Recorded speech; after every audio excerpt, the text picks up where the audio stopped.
ایران سے جنگ کے دوران امریکہ اور اسرائیل بہت ہی خوفناک منصوبے ایک کے بعد ایک کر کے سامنے لا رہے ہیں، اور اس میں سے ایک خوفناک منصوبہ یہ ہے کہ کسی طرح ایرانی عوام کو اس قدر کمزور کر دیا جائے، بیمار کر دیا جائے کہ وہ کہیں سے دوا ہی نہ لے سکیں اور وہاں پہ بیماریاں عام ہو جائیں اور لوگ دواؤں کے لیے یہاں سے وہاں بھاگتے رہیں لیکن کہیں انہیں دوائیں دستیاب نہ ہوں۔ ہم دیکھ رہے ہیں کہ پچھلے کچھ عرصے کے دوران خاص طور پہ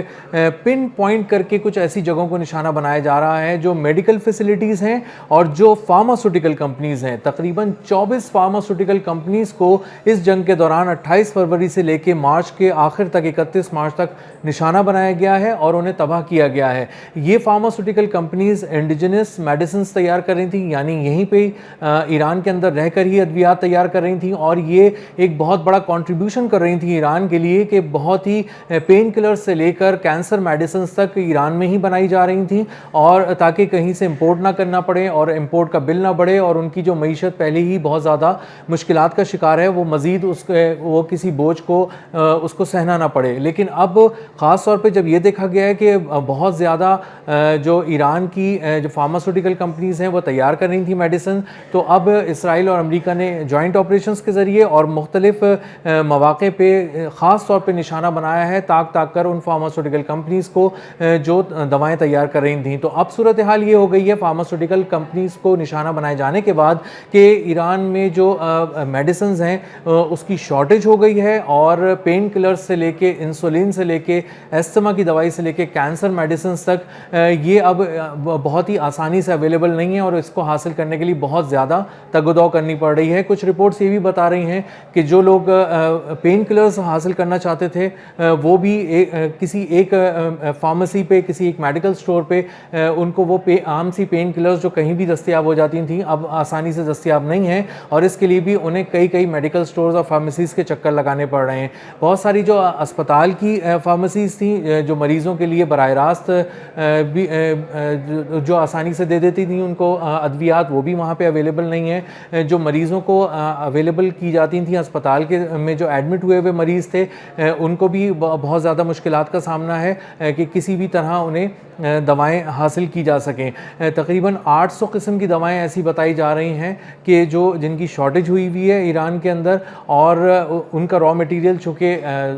سارا امپورٹ کیا جاتا ہے، بنتی تو یہ ایران کے اندر ہی ہیں دوائیں، اور بہت زیادہ اس پہ کام کیا ہے ریسرچ کے حوالے سے ایران نے، اور ایسی فارماسوٹیکل کمپنیز ہی بنائی ہیں جو صرف مطلب اتنی اکوپڈ ہوں کہ وہ حاصل کر لیں، تمام قسم کی ادویات تیار کر لیں، لیکن ادویات کا جو را مٹیریل ہے، جو اس کا مختلف قسم کا سامان ہوتا ہے جو دوا سازی میں کام آتا ہے، وہ سب امپورٹ کیا جاتا ہے، اور یہ مینلی چائنا اور انڈیا سے امپورٹ کیا جاتا ہے۔ اور چونکہ ایران مسلسل حالت جنگ میں ہے پچھلے ایک ماہ کے دوران،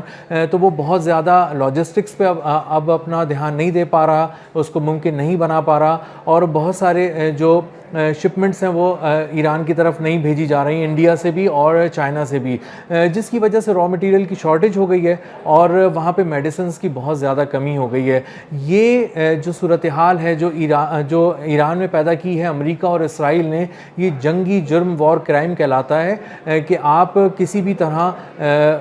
کوئی ایک کچھ نہ کچھ SOPs ہوتے ہیں جنگ کے، کچھ نہ کچھ قواعد ہوتے ہیں، کچھ نہ کچھ ضوابط ہوتے ہیں، لیکن جو امریکہ ہے وہ اس نے تمام ضوابط کو بالائے طاق رکھ دیا ہے، ہر حد کو عبور کر گیا ہے، اور اب خاص طور پہ عوام کو، جو سویلینز ہیں، جو نہتے ہیں، بے گناہ ہیں، ان کو تکلیف پہنچانا، ان کو درد پہنچانے کی کوشش کی جا رہی ہے، اس طرح کہ ان کو ادویات ہی دستیاب نہ ہوں، اور جو خاص طور پہ کینسر میڈیسنز اور انسولین جو روزانہ کی بنیاد پہ جو مریضوں کی ضرورت ہوتی ہے وہی دستیاب نہیں ہے۔ 800 قسم کی ادویات کی شارٹیج ہونے کی وجہ سے ایک وسیع رینج کے اندر جو ہے وہ پرابلم ہو رہی ہے مریضوں کو، اور پھر کلائمیٹ چینج کی وجہ سے اور جو مستقل ایک جنگ کی وجہ سے جو ماحول بن جاتا ہے، بارود ہوتا ہے فضاؤں میں، مختلف گیسز ہوتی ہیں فضا میں، آلودگی بہت زیادہ بڑھ جاتی ہے، استھما کے کیسز بڑھ جاتے ہیں، اس کے علاوہ سانس سے جڑی بہت ساری بیماریاں جنم لیتی ہیں، بچوں میں بہت زیادہ ڈیزیزز پھیل جاتے ہیں، بڑی عمر کے افراد میں بہت زیادہ ڈیزیزز پھیل جاتے ہیں، تو اس وجہ سے لوگ بہت زیادہ مزید بیمار ہو رہے ہیں۔ اور اب جن حالات میں جنگی حالات میں بہت زیادہ ضرورت تھی ادویات کی، اس دوران ادویات کا کال پڑ جانا یہ ایک انتہائی خطرناک بات ہے ایران کے لیے، اور جس کو باقاعدہ اندازہ ہوتا ہے کہ ایک پلاننگ کے ذریعے ممکن بنایا جا رہا ہے کہ ایران کو ہر طرف سے تکلیف پہنچائی جائے۔ ایک طرف ایئر پولوشن بہت زیادہ وہاں بڑھا دی گئی ہے، بہت زیادہ حملے کیے گئے، ہزاروں کیے گئے حملوں کے اندر جو ڈسٹ پھیلی ہے، جو اس سے کاربن کا اخراج ہوا ہے، نائٹروجن کا اخراج ہوا ہے بہت زیادہ، تو اس سے اندازہ یہ ہوا ہے کہ بہت زیادہ جو ایئر پولوشن ہو گئی ہے، اور یہ اب ایکسپرٹس بتا رہے ہیں کہ دہائیوں تک رہے گی۔ تو جو بہت پریسائز اٹیکس کیے گئے ہیں امریکہ کی جانب سے، اسرائیل کی جانب سے، اس سے اندازہ ہوا ہے کہ کس قدر وہ چوٹ پہنچانا چاہتے ہیں ایرانی عوام کو۔ اب امپورٹ بھی نہیں کی جا سکتی دوائیں، کیونکہ ایران جو ہے وہ مسلسل جنگ کی حالت میں ہے، اور وہاں پہ بالکل کسی طرح سے پورٹ کی ایکٹیویٹیز جو ہیں وہ بہت زیادہ جو ہے وہ افیکٹ ہوئی ہیں، اور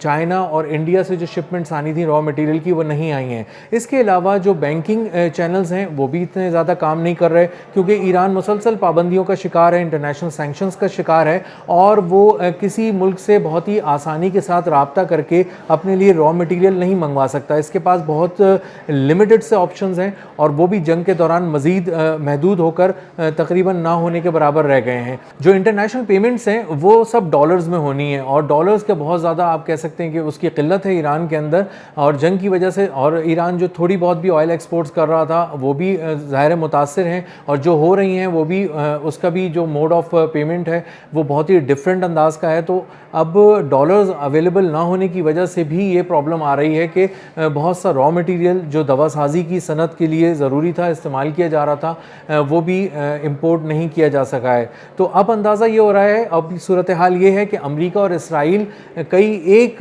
زاویے سے وار کر رہے ہیں ایران پر، اس کو کمزور کرنے کی کوشش کر رہے ہیں، کیونکہ اس کا عزم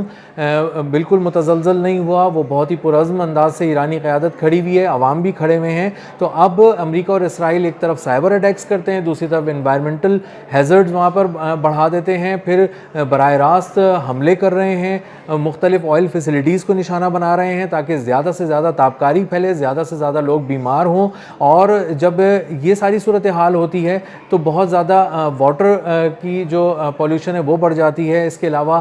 جو مٹی ہے وہ بہت زیادہ آلودہ ہو جاتی ہے، اور اس سے جڑے جو بہت ساری بیماریاں ہیں وہ پھیلتی ہیں۔ تو زیادہ سے زیادہ بیماریاں پھیلائی جائیں، یہ ان کا ہدف ہے، تاکہ زیادہ سے زیادہ ایرانی جو لوگ ہیں وہ بیمار ہوں، اور اسی دوران انہوں نے یہ انشور کیا ہے کہ جب وہ بیمار ہوں اور دواؤں کے لیے جائیں تو وہاں میڈیکل سٹورز خالی ہوں، وہاں پہ پرائسز بہت زیادہ بڑھ چکی ہوں، اور فارمیسیز میں ایک سے دوسری فارمیسیز تک جانا پڑے لوگوں کو، اور وہ دوائیں مانگتے رہیں، اور پھر پوچھیں کہ دوائیں کیوں نہیں مل رہی، تو انہیں بتایا جائے کہ آپ کی فارماسوٹیکل کمپنیز 24 فارماسوٹیکل کمپنیز کو تباہ کر دیا گیا ہے امریکہ اور اسرائیل نے اپنے جوائنٹ آپریشنز کے ذریعے، اور 800 سے زیادہ دواؤں کی وہاں پر شدید کمی ہے، اور اس کے مریض جو ہیں وہ بہت زیادہ تکلیف میں ہیں، اور آنے والے دن بتا رہے ہیں کہ مزید اس طرح سے اگر امریکہ اور اسرائیل نے بہت ہی پریسائز اٹیک کیے ہیلتھ کیئر کے اوپر اور فارماسوٹیکل کمپنیز کے اوپر، تو آنے والے دن زیادہ آزمائش کے ہوں گے ایرانی قوم کے لیے، اور اب ہمیں دیکھنا ہے کہ اس کے لیے ایرانی قیادت کیا کر رہی ہے، کیونکہ ہم یہ دیکھ رہے ہیں کہ پچھلے کچھ عرصے کے دوران جب بھی ایران کی کسی خاص تنصیب پہ حملہ ہوتا ہے، کبھی آئل پہ حملہ ہوتا ہے، کبھی پانی کے پلانٹ پہ حملہ ہوتا ہے، تو اسی طرح کا حملہ مشرق وسطیٰ میں امریکہ کے بہت قریب کیا جاتا ہے اور اس کو جواب دیا جاتا ہے۔ تو ابھی فارماسوٹیکل کمپنیز پہ حملوں کے جواب دوا ساز کمپنیوں پہ حملہ کر کے کب دیا جائے گا ایران کی، اگر یہ اسٹریٹجی ہے تو آنے والے دنوں میں نظر آئے گی۔ ہمیں یہ دیکھنا ہے کہ آنے والے دن جو لوگوں کے لیے، ایرانی قوم کے لیے اس حوالے سے کہ ان کی ہیلتھ کیئر فیسلٹیز کو نشانہ بنایا جا رہا ہے، کس قدر آزمائش کے ہوں گے۔ آج کے ولاگ میں اتنا ہی، اگلے کسی ولاگ میں ملیں گے نئے تجزیے اور تبصرے کے ساتھ، ہمارے ساتھ جڑے رہیے گا۔